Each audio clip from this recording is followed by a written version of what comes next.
di dalam kitab Fadailul Khamsah min Sihahis Sittah juz 2 halaman 261.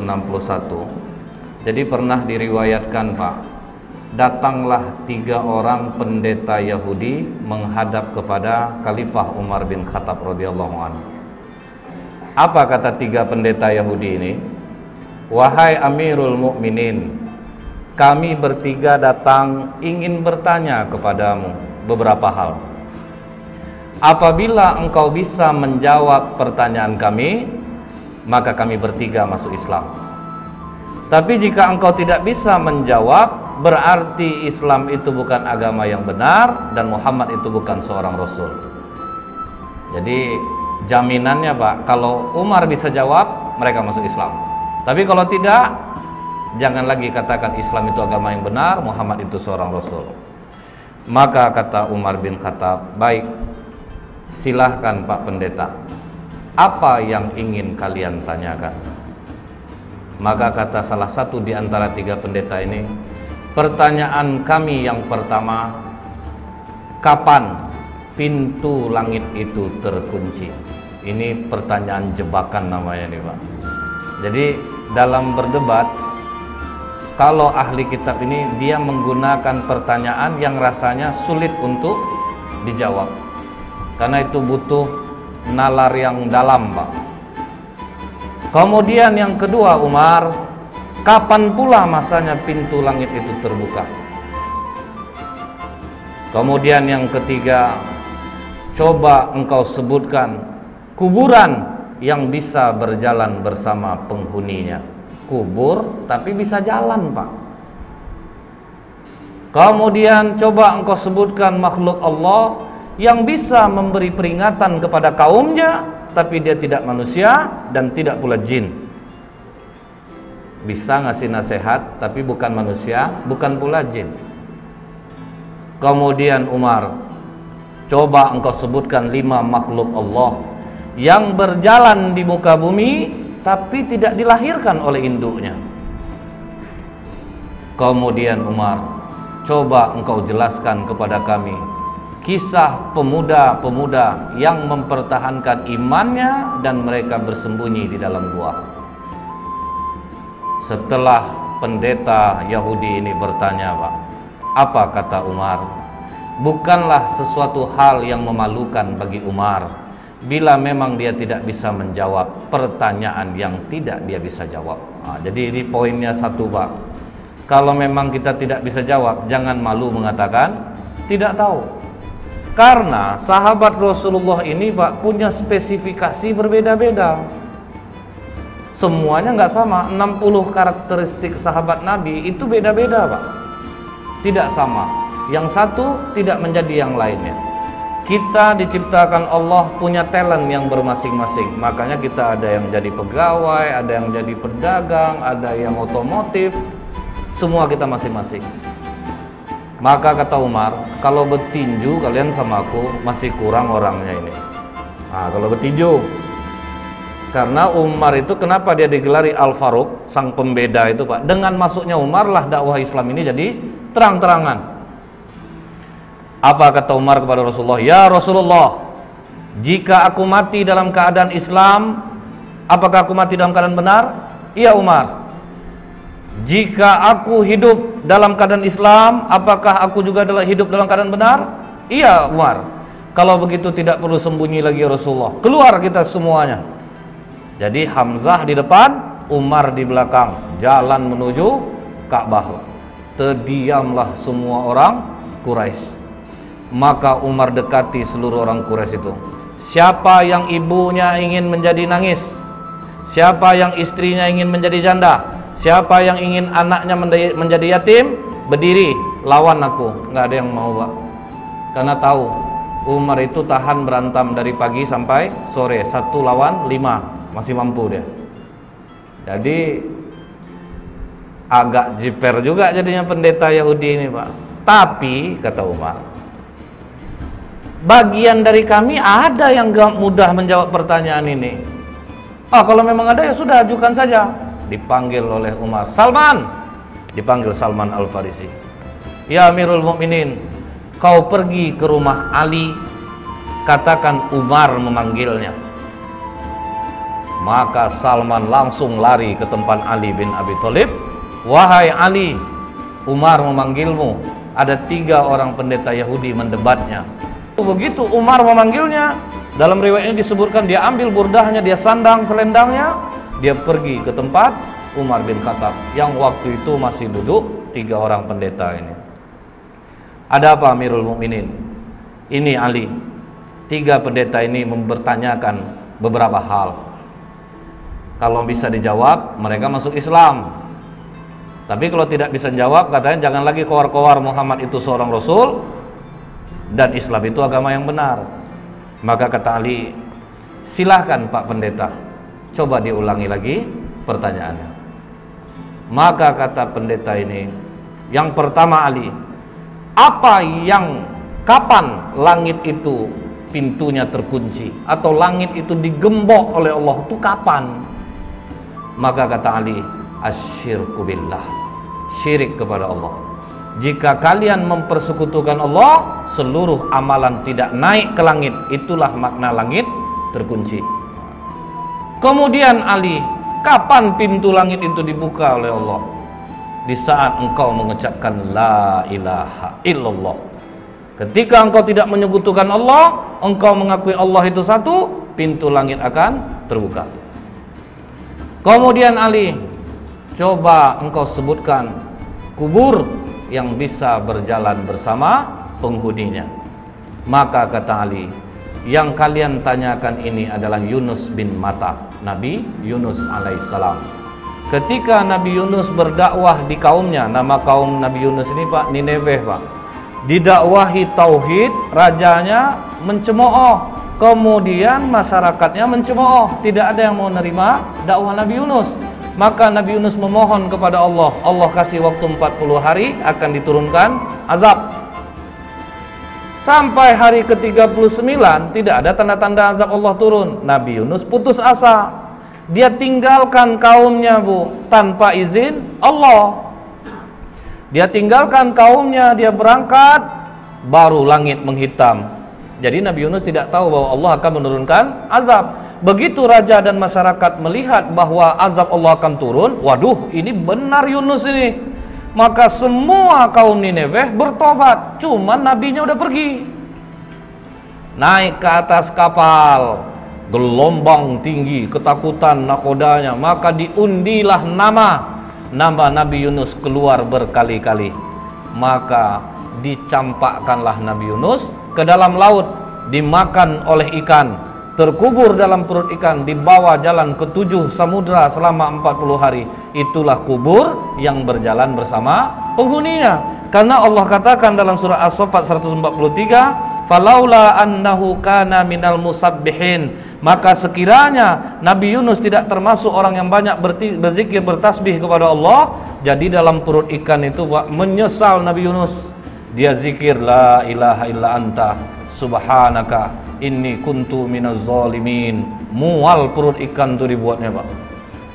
Karena kata Allah, la labitha fi batnihi ila yaumi yub'atsun, niscaya dia akan tetap tinggal di perut ikan itu sampai hari kiamat. Jadi kalau sempatlah Nabi Yunus tidak banyak mohon ampun kepada Allah, ikan itu akan tetap mengubur Nabi Yunus di dalam perutnya. Terkaget pendeta ini, waduh, ini cerdas satu ini.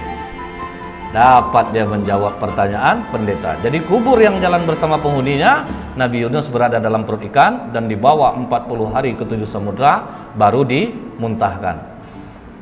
Baik Ali, kau benar.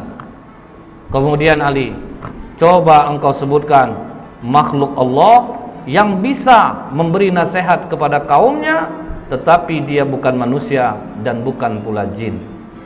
Maka kata Ali, ketika Nabi Sulaiman dan bala tentaranya sampai di lembah semut, hatta idza atau ala wadin namli qalat namlatu ya ayyuhan nablu dukhulu masakinakum. Jadi ada seekor semut Pak, dia komandoi kawan-kawannya, wahai para semut, masuklah kalian ke dalam sarang-sarang kalian, karena la yahtimannakum Sulaimanu wa junuduh, nanti kalian akan terinjak oleh Sulaiman dan bala tentaranya. Nah, inilah makhluk Allah yang bisa memberi nasihat kepada kaumnya, tetapi dia bukan manusia dan bukan pula jin. Wah, terjawab lagi. Oke Ali, coba engkau sebutkan 5 makhluk Allah yang berjalan di muka bumi tapi tidak dilahirkan oleh induknya.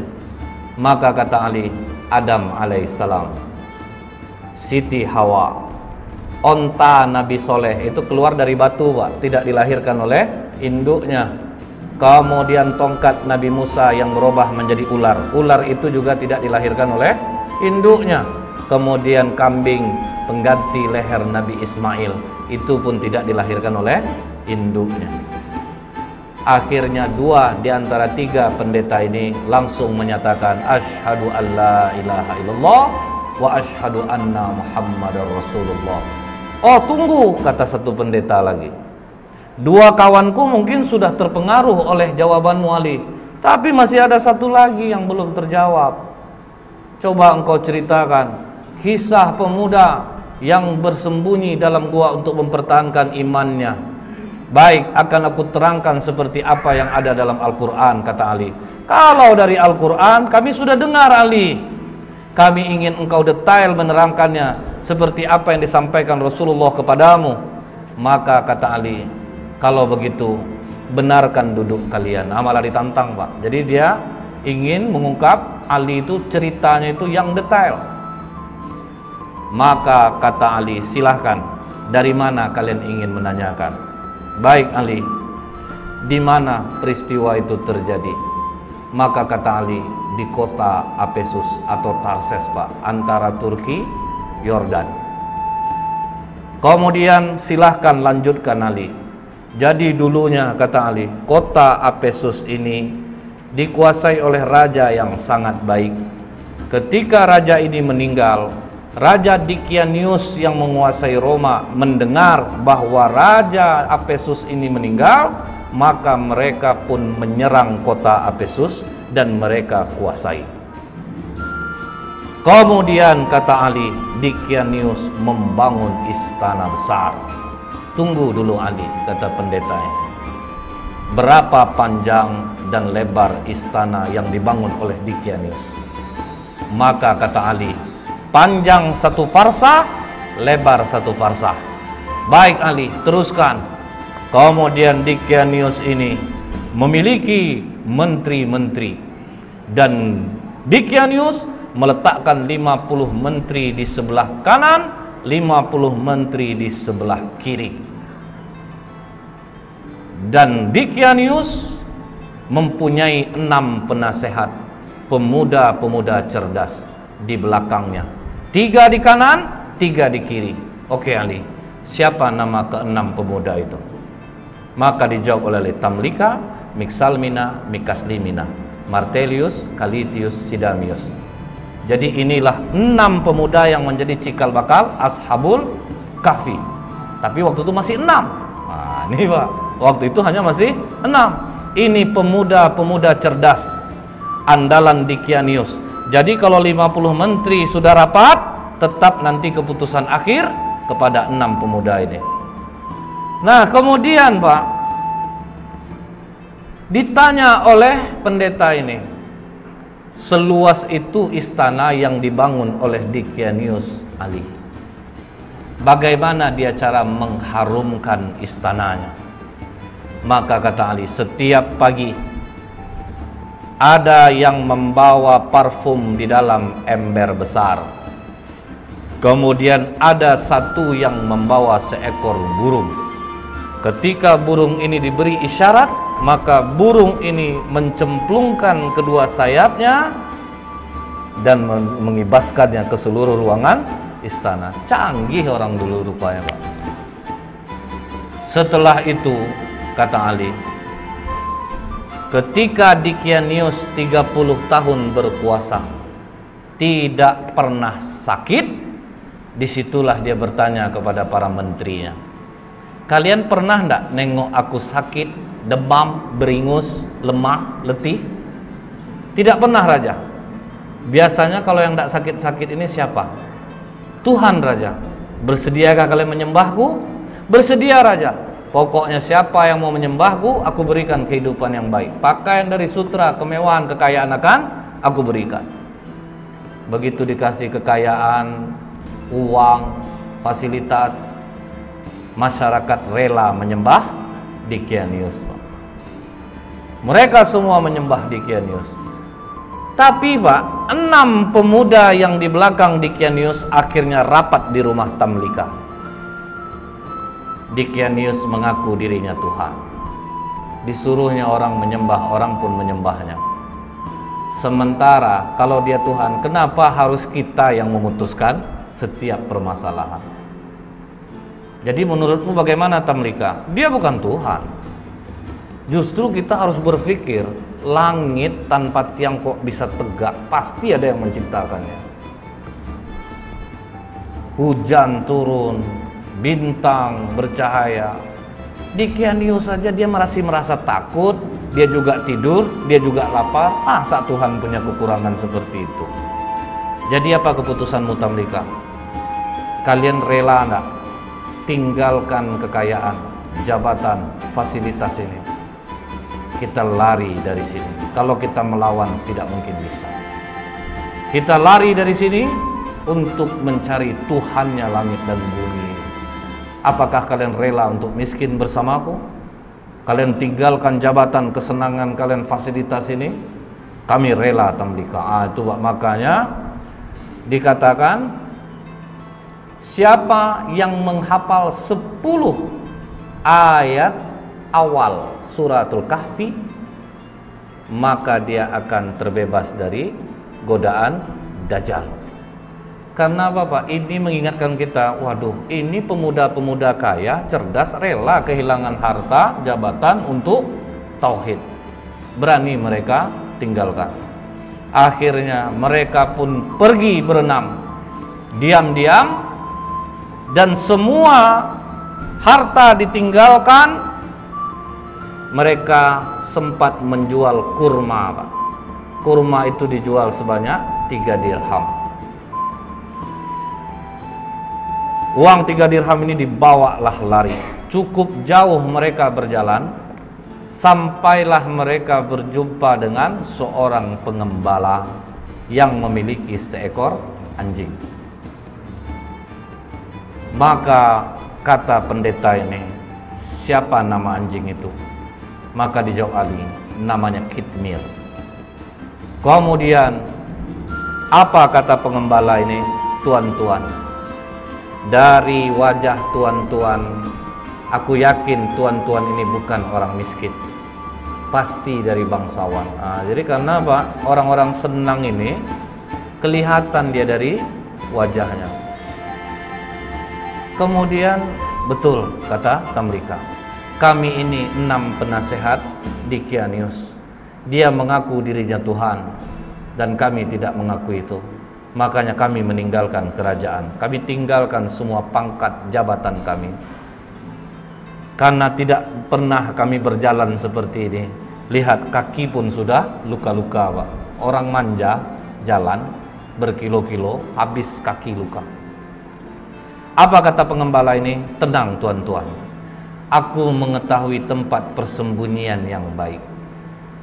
Izinkan aku beserta kalian. Makanya jadi 7 dengan pengembala ini. Dikembalikannya lah gembalaan dia kepada tuannya, maka dia dan anjingnya ikutlah pemuda-pemuda kepercayaan raja tadi. Kemana mereka dibawa Ali? Dijawab oleh Ali, ke Bukit Naglus yang di bawahnya ada gua yang namanya Khemar. Maka begitu mereka mau masuk gua tersebut, sempat mereka mandi di mulut gua. Jadi mulut gua itu ada air terjunnya Pak. Jadi memang susah untuk diketahui orang. Sempat mereka mandi, masuk ke dalam, duduk, golek sana, golek sini, golek sana, sampai terang hari. Hari sudah pagi. Kita lapar. Siapa yang akan mencari makanan? Makanan hanya ada di tempat kerajaan. Berarti sangat jauh kita pergi berjalan ini. Siapa yang mau pergi? Karena Tamlika ketua rombongan, biar aku yang ke sana. hati-hati Tamlika, jangan sampai engkau tertangkap Dickianius. Begitu Tamlika keluar dari mulut gua, sudah mulai terkejut dia Pak, karena air terjunnya sudah tidak ada. Tapi terus dia bawa uang 3 dirham ini, jalan terus sampai di gerbang kota. Mulai heran dia Pak, kenapa berbeda betul kota ini? Apa aku salah masuk? Akhirnya masuk dia di tempat orang menjual roti. Begitu sampai di tempat orang jual roti, ditanya harga roti berapa? 1 dirham. Dia kasih uang dirhamnya. Begitu dia memberi uang dirhamnya, langsung ditahan tangannya oleh penjual roti. Kau menemukan barang kuno ya? Tidak, itu uang biasa. Uang aku hasil dari menjual kurma kemarin. Jangan bohong. Raja Abdurrahman hanya mengambil 5% dari barang kuno yang ditemukan. Tambah kaget Tamlika Pak, loh nama rajanya kok beda? Bukankah raja di sini Dickianius? Oh, engkau telah menyebutkan nama raja zolim yang mati ratusan tahun yang dulu. Wah, tambah kacau Tamlika. Pokoknya kau harus menghadap kepada raja. Bingung juga deh Pak. Oke, kita menghadap kepada raja.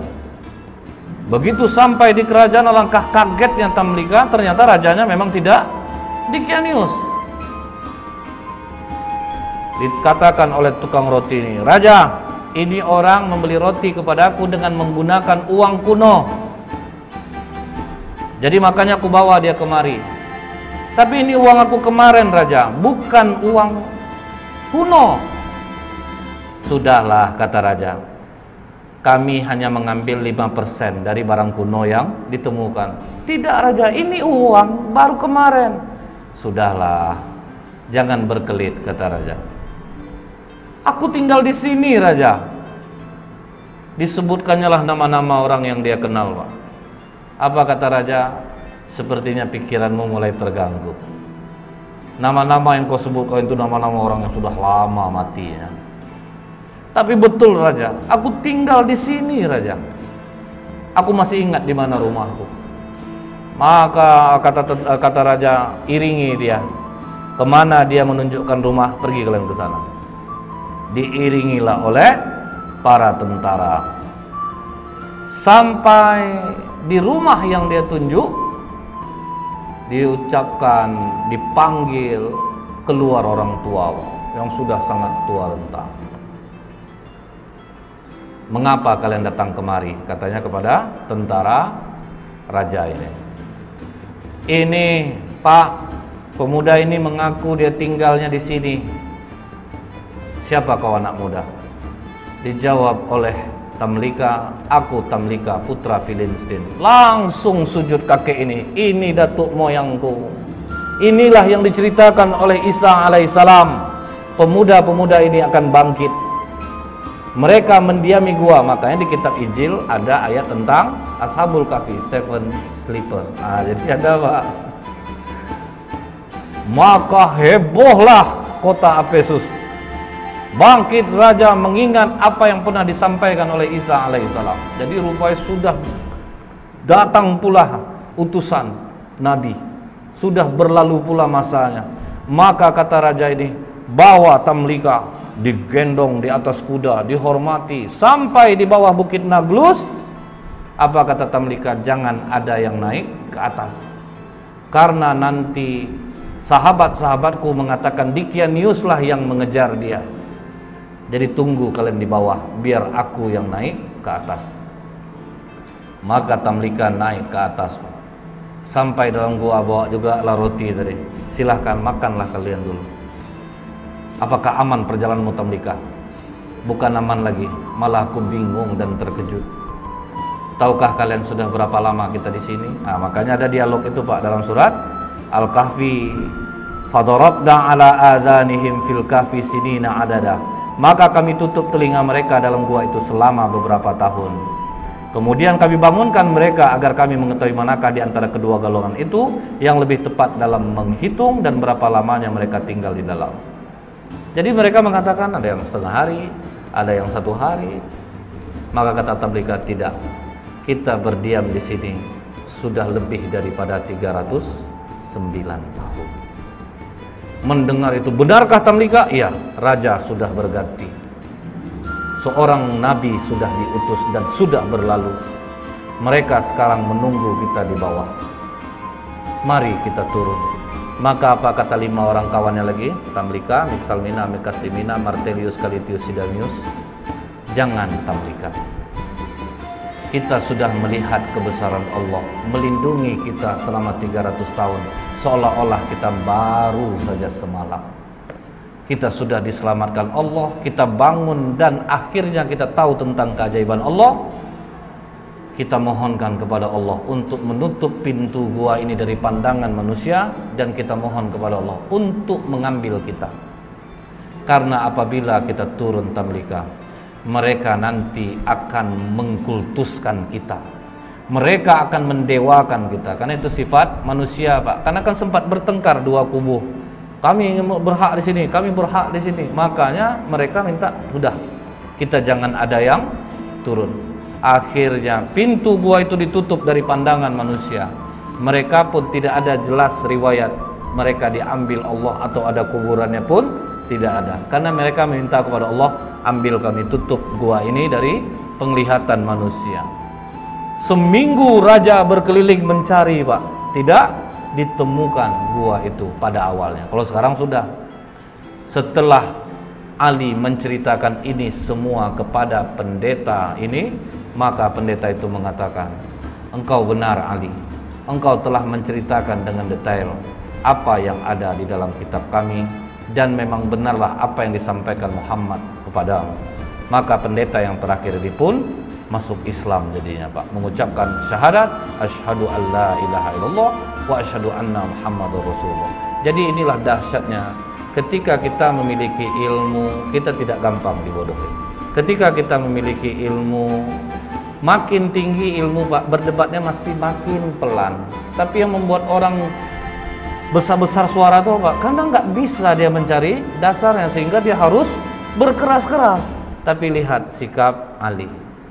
Dia dengan lembut, dia terangkan satu persatu, dia dakwahi dengan kecerdasannya, sehingga ketiga pendeta ini pun luluh dengan dialog ilmiahnya dengan Ali bin Abi Thalib. Jadi memang kita ini diciptakan Allah lain-lain bidang, lain-lain keahlian. Tidak bisa orang ini menjadi orang yang lain. Semua kita sudah diberikan kelebihan oleh Allah. Itulah salah satu pelajaran dari Umar, dari Salman, dari Ali bin Abi Thalib radhiyallahu anhu.